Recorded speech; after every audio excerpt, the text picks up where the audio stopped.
Hello everyone, I'm getting ready for a ride, and as usual I'm doing my checklist to make sure I comply with the midlife crisis cyclist as I am. So I got my glasses over the strap, that's very important. The bike is ready with, of course, the Wahoo for the obligatory Strava report. I got my shaved legs and the socks are the correct height, so I'm ready to go.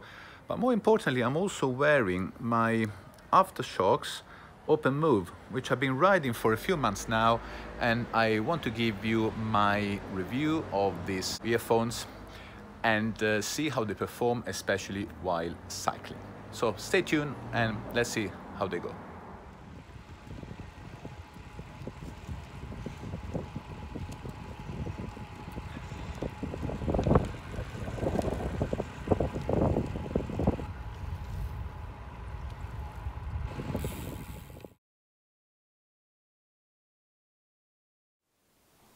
Back in the studio to do an assessment on these AfterShokz OpenMove headphones.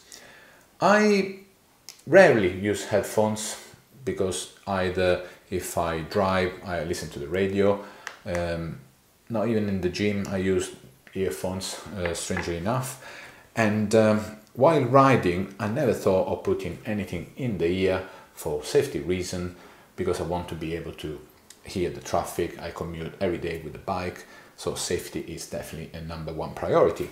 But I got intrigued by these ones because they claim they work with like bone conducting technology, where once you put them on, the sound waves are supposed to come over here, not directly into your ears, but through the skull, and your ears will be able to listen to the music anyway.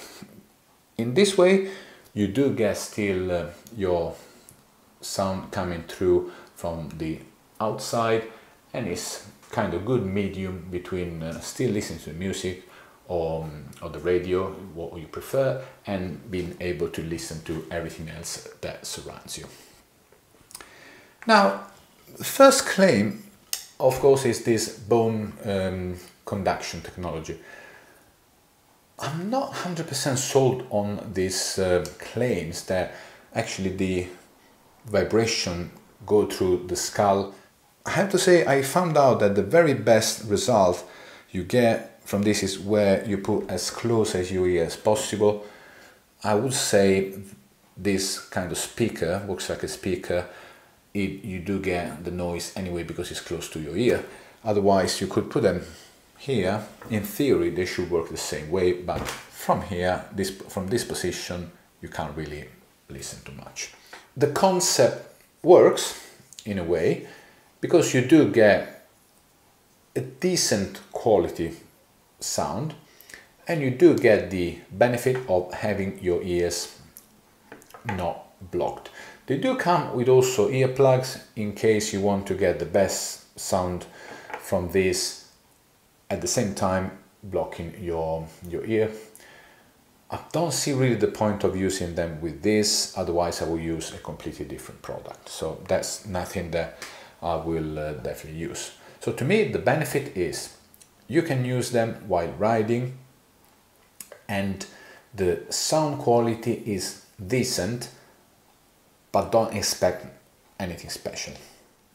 First of all, the price point is actually a quite premium product. I bought this one, which to me they still sit on the expensive side for an earphone.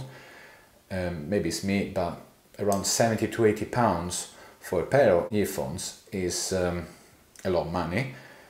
And this is not the actual most expensive version. AfterShokz do have a more expensive version of this. It's called Aeropex. I would say the main benefit of the Aeropex design compared to the OpenMove is that they have a loop here that helps with the positioning on your ears. I think that's the main reason. Of course, on the website they say, like the bikes, is more aero, more rigid. There is all sort of benefit going to the most premium product, and it costs about £150, which is very expensive for me, so I didn't consider them at all, and I got these ones.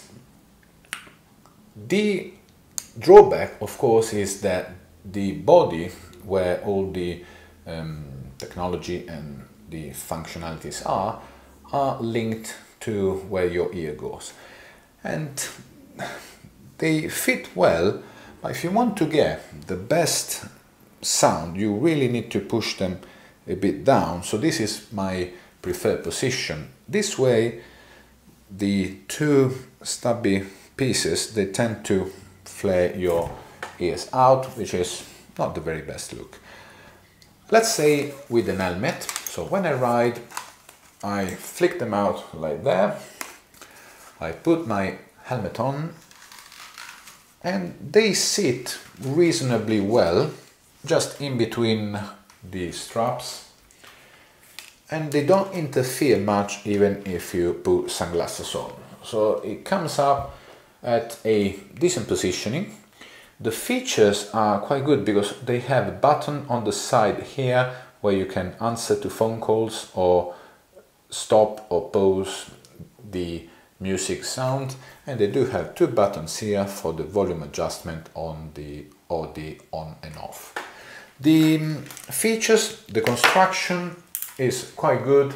They sit decently well on your head, with the only drawback is the two stubby pieces that flare your ears out.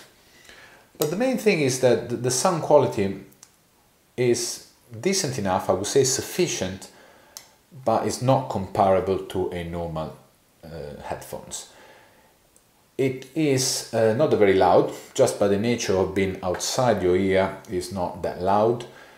It doesn't come through with the full range of tonal variation like the mids, the high notes or the bass. Don't expect anything high fidelity on this.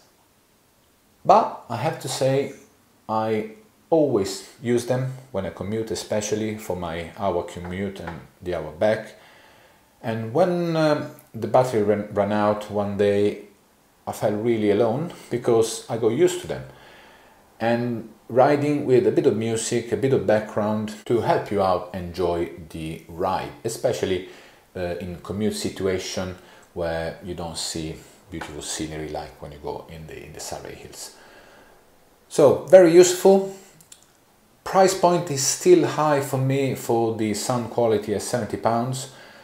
I pay this for myself, so no one sent me anything for free.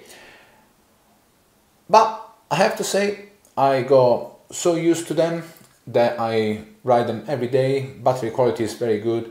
The feature construction is good.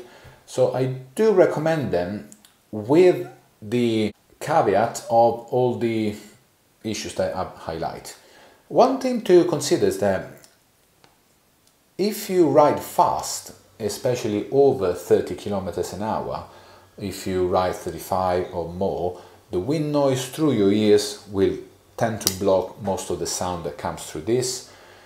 So you do need to put into consideration that for stretch of fast road where you go over that speed around 30 kilometers an hour, this might not come through at all, or if you do have strong headwind. However, in the winter, if you ride a skull cap like this will definitely help, because you pop the winter cap on, you do get this cosmonaut look, and when you put everything here, your ears are shielded, especially from the wind noise, and your AfterShokz will sound a lot better because you do get a lot less turbulence near the ears that block the sound. So overall, good quality product, very good construction, sufficient sound quality, can be a very good companion for your ride. Don't expect a lot, expect moment where the wind turbulence cuts off the sound and you can't hear much, but is a bit of a trade-off. I do value a lot the ability of having your ears unplugged and where you can hear, for safety reason, the outside noises. That is a main priority for me to ride this, because I would either ride this or nothing else. So between the two, in the morning to listen to the bit of radio, they are quite useful. And in this case, I do recommend that if you can fork out the £70 and if that makes sense to you. Thank you again for watching. As usual, if you would like to subscribe, I'll be very grateful, and your likes are always welcome. See you to the next video.